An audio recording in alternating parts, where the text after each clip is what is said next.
it aims to answer what are these disaster management policies in the first place. So yung qualitative, answer sa number 1, di ba? Kasi ang sasagot niyan, mga local officials. Asa niya sagot?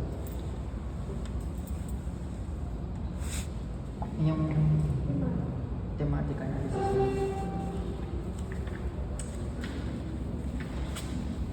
Tama ba? Thematic na or kasi nalampasan ko ba? So, yan na. Wala na wala.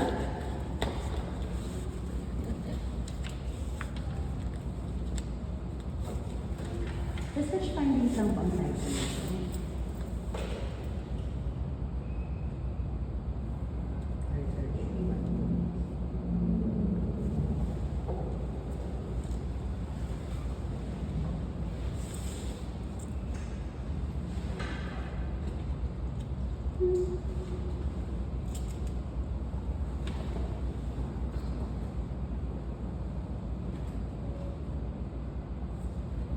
Ano to?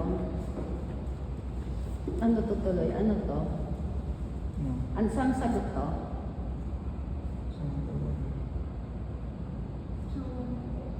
Subtopics. How would I know kung number 1 siya?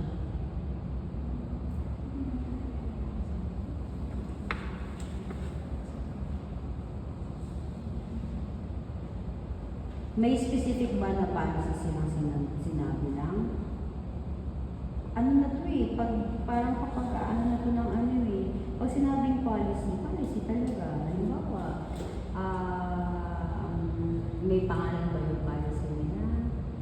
Tapos kung ano yung mga gagawin. Kasi ito, binabanggit ko na dito.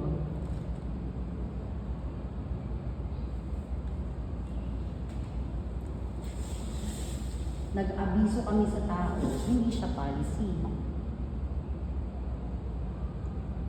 Ito na yung implementation ng policy. Ang tanong nyo dito, buksan mo ulit. Ang tanong nyo, what are the policies?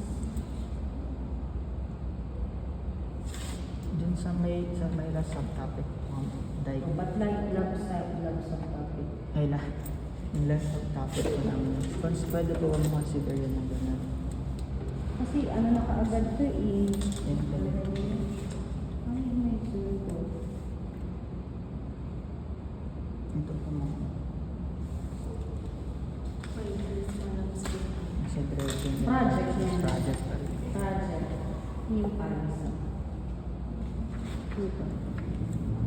Sa ganun po. Kasi ang ginawa nyo, pinresent nyo lang siya. Ano sinasagot na tanong mo?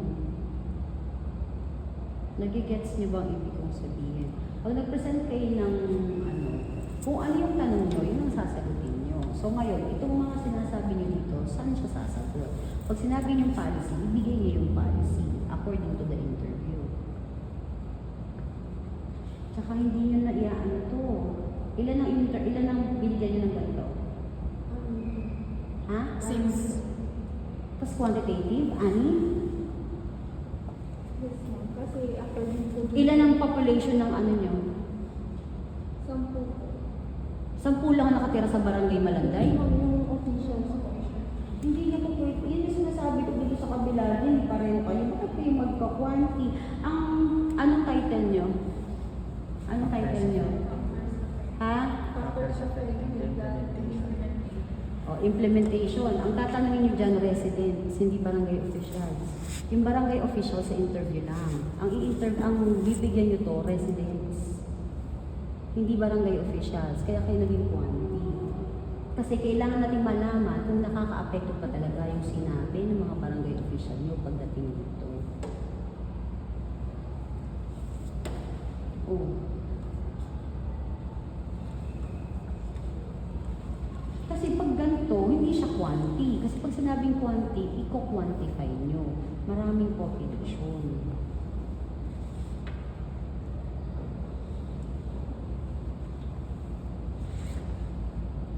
Tsaka hindi 6 na opisyalis lang. Ang BDRRM sa amin, ilan? Ang dami. Ang bawat committee, hindi lang 6 yan.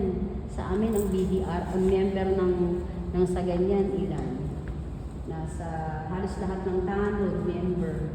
Kung ika-quantify nyo talaga, kailangan nyo ng mga manggagawa sa gobyerno, yun ang bibigyan nyo ng questionnaire, hindi yung 6 lang na yun.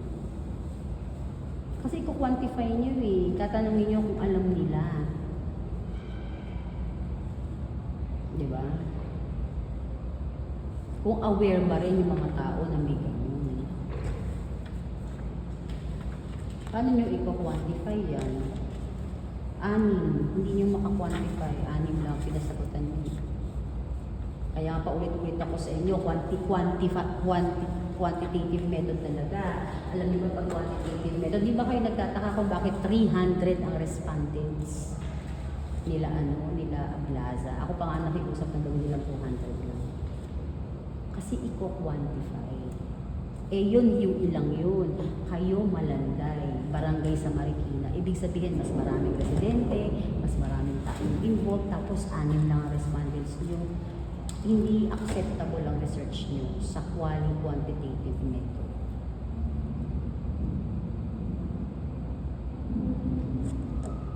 Nagets nyo ba? Kasi i-quantify nyo eh. It involves a lot of people. Kaya gagamitan ng statistician. Kung quali lang, mag-interview lang kayo. Pero sabi niyo, factors affecting. Diba? Alamin natin yung level of awareness. Yun ang sabi niyo, quantitative. So, alamin niyo yung mga tao, pati yung mga manggagawa. Kung alam ba talaga nila, may level of awareness ba sila in terms of budget. Hindi lang 6 na tao yan. Kasama dyan yung mga barangay tanod na magpapatupad ng disaster management. Ay daw, kung 6 lang ang member nila, Marikina yan. Laging binabaha yan. Sa amin nga, hindi masyadong binabaha. Ang member sa amin ng disaster, nasa 30 na kaagad eh. Kasi standard yun eh. Hindi konti lang yan. Babalik kayo para magpasagot. Hindi po pwedeng ganyan lang ako magka-quantify. So, pag yung focus namin... Bakit ako hindi kumibo dun sa kabila? Kasi ang population nila nasa 30 lang. Kung kukuhanin mong sample size nun, konti pa rin. Sa inyo, ang daming residente dun. Ang daming miyembro ng BDRRM dun. Ibig sabihin, hindi justifiable na 6 lang ang makukuha yung response. Kasi marami siyang miyembro sa disaster. So, pag ito-qualify nyo eh. Yung questionnaires po namin, pwede na po ba yung sa population ng public servants? Kasi ang nakalagay dyan, di ba, budget. Opo, Hindi kaya mo alam hindi ng pwede. tao kung may Hindi budget pwede. o wala. Kaya- So, ang alamin nyo, yung mga miyembro ng disaster ng barangay na yan, marami yan, hindi 6 lang yan, I tell you. Kasi involved dyan mga barangay tanod. Hindi po pwedeng sila yan. 6 lang sila, magre-rescue sila ng tao. Hindi posible yun.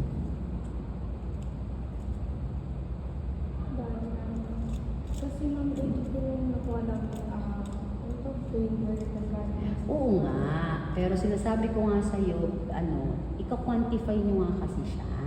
Hindi 6 lang ang respondents doon. Babalik tayo doon sa, di ba, yun yung sinasabi natin, larger population, we are creating a general rule. Paano siya magiging general rule? 6 lang nakakaalam. That's equivalent in saying walang nakakaalam na may disaster management sa Marikina. Iyon nga yung i-establish natin eh. Diba? May disaster management at kung ano yung factor na nakaka-apekto nun. Eh, 6 lang ba ang magde-define mo? Hindi. Ang magde-define nun, yung mga taong involved sa implementation nun. Kasama na dyan yung mga kagawad na involved, yung head, yung mga tanod, lahat kasama nun. Hindi po pwede 6. Eh, mas worse pa yan dun sa study nila eh. Kasi kung 6 sa napakadami, tapos disaster, di ba? So, ma'am, Hindi siya valid. Hanapin na lang po namin yung average size po ba ng buong population ng Malalay. Hindi. And then saka po kami Ayun yung sinasabi ko. Kala ko ba nag-aano kayo sa mga statistician? Hindi yung barangay mismo kasi budget yung questions natin. Tingnan nyo kasi yung inaan nyo, ika-quantify nyo kung anong factors affecting, di ba? Base dun sa sinasabi niyong interview. O ngayon, sa inyo, mga ba, actually, hindi nyo nga binanggit dyan, anong policy? Ano yung tawag sa policy nila? Diba? O, sinabi na, nagbibigay sila ng signal. O, policy ba yun? Normal yun sa lahat ng nagkakaroon ng disaster. May program ba sila tungkol sa disaster management? Kung hindi man policy, meron ba silang program? Kung hindi program, meron ba silang project? Yun dapat ang sa question number 1. Kasi dinidefine nyo kung ano yung policy ng Marikina patungkol sa disaster management. O tatanungin kita, anong policy? Ma'am, tingin ko ito po, regional DK system, counted as a policy. Hindi yun nakas-define yan. Kasi ginaganyan, ngayon pa lang tayo nag-uusap yan, ngayon nyo lang hinahanap. Dapat from now, alam nyo na kaagad yan. Ngayon, hindi nyo rin alam kung anong policy. Kasi nakadepende kayo kung ano yung sa sinagot nyo. Naitanong nyo ba sa kanila, ano po yung policy na meron ang Marikina? Diba? Na ginagawa nyo, ano yung protocol, ano yung policy? Pag sinabang may protocol po kaming sinasunod pagdating po sa disaster management. O kaya pwede lang sabihin na meron kaming operation ganyan-ganyan kapag may disaster. Diba? Yung ganun. Specific policy. Kasi i-define natin what makes it different.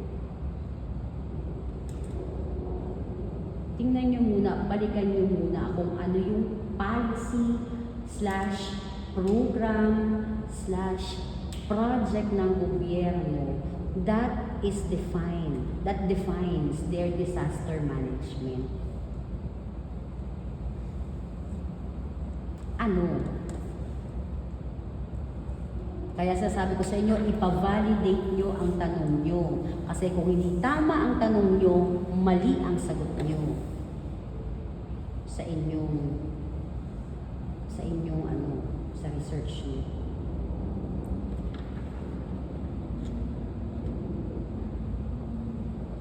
Who validated your paper? Station po namin. O, tingnan nyo, pati nga yung SOP nyo, binago nyo eh. Ilang ulit kayong bumalik sa akin sa SOP, ano sabi ko? Tanong ang ilalagay. Ang ending naging objective pa rin. Kasi the moment na yun ang in-approve ng panel mo, kahit sinasabi ng statistician yun na ganun, babalik ulit kayo doon sa sinasabi mo. Kasi ang sabi, statement of the problem. Kapag ang problema nagsimula sa problem ba yun? Statement of the problem ba yun? Hindi, di ba? It's objective, not problem. Yun kaagad ang unang pupuntusin sa inyo.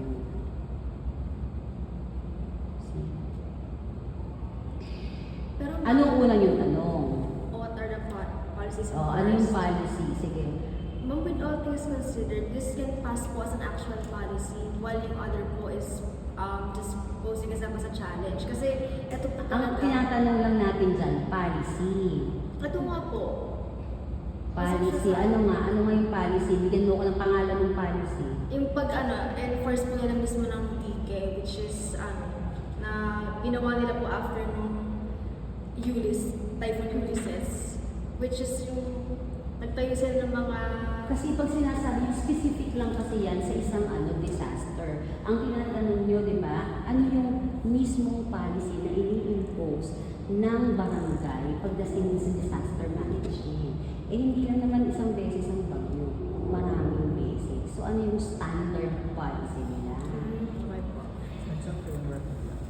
Saka pa lang papasok dyan. Di ba, bago Ulysses, may standard policy. Pagkatapos ng Ulysses, dyan na papasok yung pagtatayo probably ng additional dikes, projects naman ang tawag doon. Again, it's not policy.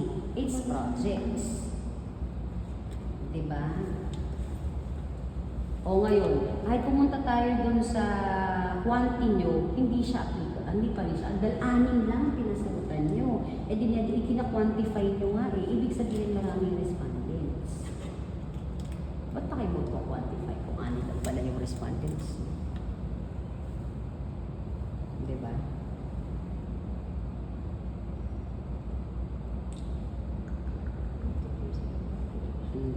Eh kaso, yung mga tanong nyo, kailangan i-quantify. Hindi rin siya pwedeng i-qualify pa. Kasi what are the factors affecting? Diba? Sabi mo?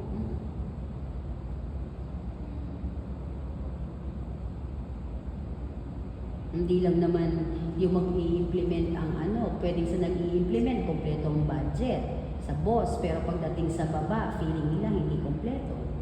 Nagigets yung ibig kong sabihin. Kaya kailangan natin i-quantify. Kung nakaka-apekto ba ang budget, sa kanila kahit walang pera, okay lang, sige. Nagigets nyo. Kasi voluntary yung sa mga disaster. Equipments. Bisahin niyo muna ng gusto. Kasi ang pagsasagot dyan, tanong, sagot.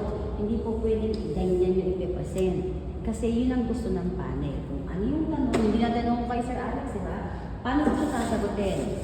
Problem muna, sagot. Kasi ano yan? Di ba? They are just data. What does it answer? You have to define first the problem before you answer them. So, anong sinasagot niya? Kailangan alam natin kung ano yung sinasagot ng tanong. Dapat identified sa paper mo kung ano yung sinasagot. Ngayon, kung kayo tatanungin kung ano sinasagot niya, pwede nyo malaman kung ano sasagutin mo. Kasi hindi siya identified. Yun ang pinagkaiba sa research, sa bastang research article. Ang research article, iaano mo lang, sasabihin mo lang, this paper aimed to determine the factor. So kahit na yun lang, walang specific, walang ganyan. Kasi walang specific problem. Ito hindi specific problem tayo. So you have to answer the problem specifically. Kapag research article, pwede. Bakit? Kasi dire-diretso lang siya. Dahil ang ultimate goal lang, ipakita yung factors base dun sa ginawa nyo. So anything goes pwede, but not in a research paper. Not in a thesis. Thesis kasi yan. Pag kinonvert nyo na siya sa article, pwedeng ganyan. Pag pinublish nyo na siya, pwedeng ganyan. Pero hindi sa thesis. Kasi may number ang thesis. And you have to answer them according to their numbers. Consolidate nyo muna. Ayusin nyo muna kung ano yung sinasagot ng mga tanong na yan, yung mga in-interview na yan, bago nyo ulit ipakita sa akin. Kasi kung hindi nyo naayos yun, according to that, kahit kayo, hindi nyo alam ang paper nyo. Diba? Dapat mas alam nyo kasi kayo gumawa nyo. Ako, i-check ko lang naman yan. So, sa punto de vista ko, at sa lahat ng na-panel namin, yun ang gusto ng panel. Tanong, o kaya ano yung sinasagot ng tanong, ito yung sagot. Kung quali-quanti kayo, ano sinasagot ng tanong na quali? O di yung interview nyo, sinasagot kayo question number 1. Pero dyan, hindi nyo sinasagot ka agad. Ang sinasabi nyo lang, nagpapa-evacuate kami, blah, blah, blah. So therefore, you have to give us, meron po kaming handbook na sinusunod. O dapat hilingin niyo yung handbook kung ano yung sinasabi nilang handbook na yon, na in case of we follow the city blah blah blah disaster program, which includes the following: phase 1 evacuation, phase 2 ay hindi pala observation, phase 2. Nakuha niyo ibig kong sabihin? Ibig sabihin meron silang sinasabi na program ang tawag doon. Hindi po pwedeng sinabi pinapa-evacuate. Hindi, ibigay niyo muna sa amin yung policy. Saka namin aalamin kung sinusunod nyo siya according to the policy. Nagigets nyo?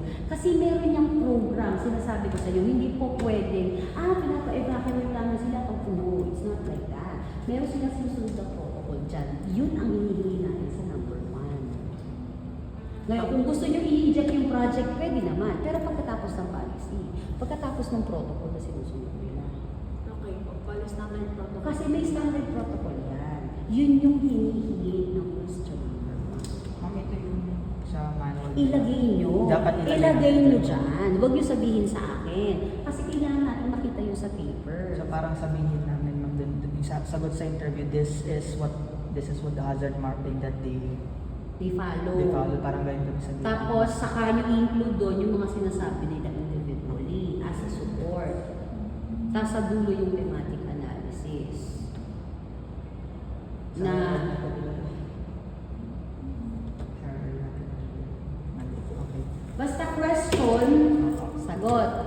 question, sagot. Ano yung sasagutin ng quali? Kasi sa data gathering procedure, yun din sa gagawin niyo eh. Quali, quanti, quali. Quali, ba't kayo nag-quali, nag-interview para saan? Para ma-determine yun yung mga problems. Ba't kayo nag-quanti? Gusto niyo i-quantify. So therefore, ba't hindi ito quantify? Gusto niyo malaman kung talaga kung maraming factors na kaka-apekto sa disaster management. So saka kayo maghahanap ng mga tao, sasagot ng questionnaire, hindi ng survey, ng questionnaire. And usually a questionnaire is just a checklist.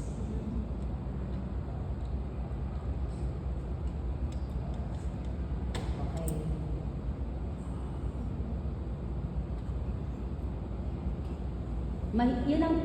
Yan ang mahirap sa combi, hindi po pwedeng.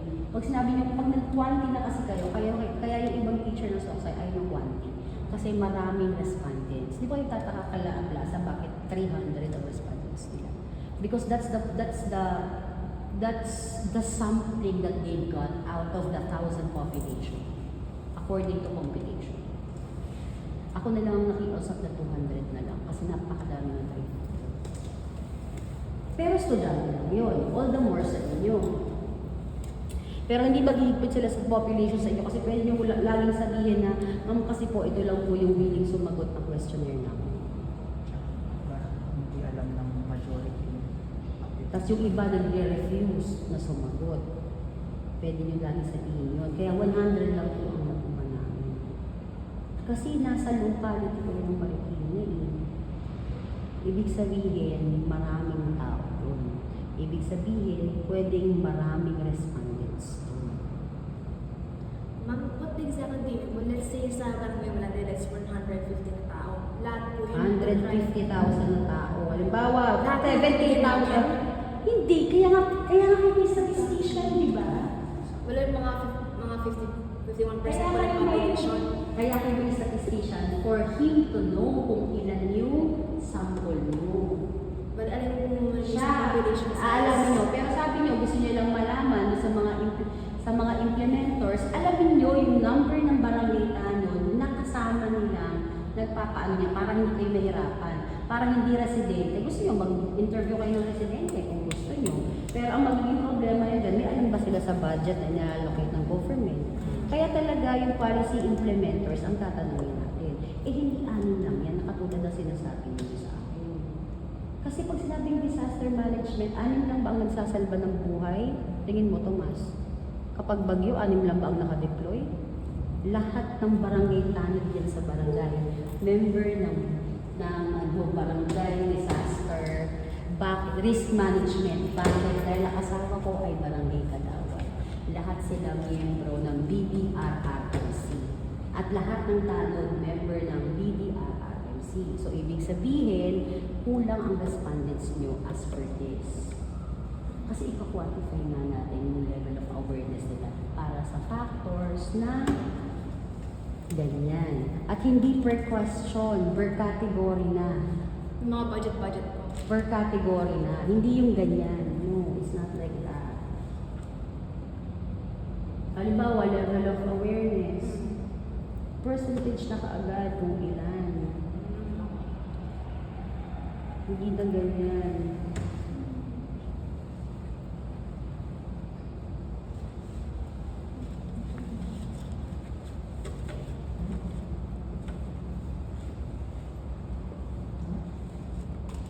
You go back to your respondents kung pwede mo kayo makapagpasagot hanggang 50 kung yun lang talaga ang kaya. Bumurang din siya sa mga residents.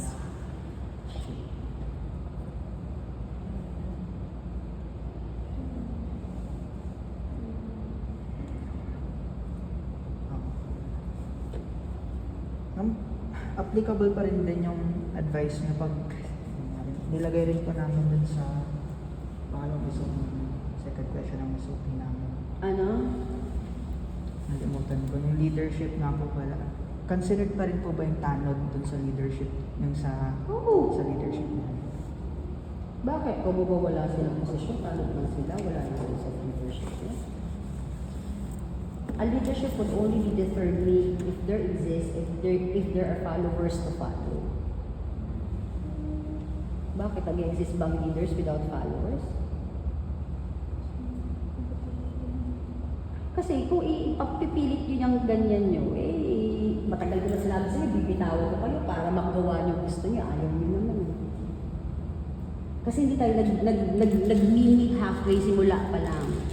Sinasabi ko to, iba yung ginagawa nyo. Yun yung problema nyo kasi. Ipipilit nyo kung ano yung gusto nyo. From the start, sinabi ko sa inyo, gawin nyo yung gusto nyo, pero hindi ako yung advisor nyo. Di ba yun nasabi ko sa inyo? Kasi, kung ganito ang gagawin nyo, ito yung dapat nyo gawin. Eh sabi nyo, quality, hindi quality. So pag quality, mag-i-interview kayo. Okay, fine, tama naman. Pero i-define nyo doon kung ano yung policy. Kasi yun ang tanong nyo eh. O pangalawa, factor. Sabi nyo quantity, quantify nyo. Iko-quantify nyo, hindi po pwedeng anin nyo. Kahit masabihin niya na leadership, lahat nakakaalam yan sa konsepto ng leadership. Lahat yung nakakaalam tungkol sa budget. Kasi yung mga yan, kaya mo ma-define yung leaders kasi may sumusunod. Diba? Yes po.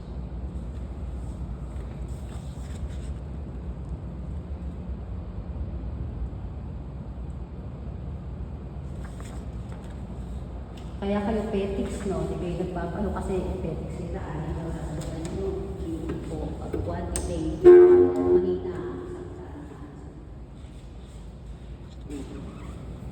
Sipin nyo, kung gusto nyo, balik na lang sa quality. Bahala ka. Hindi kasi, di ba?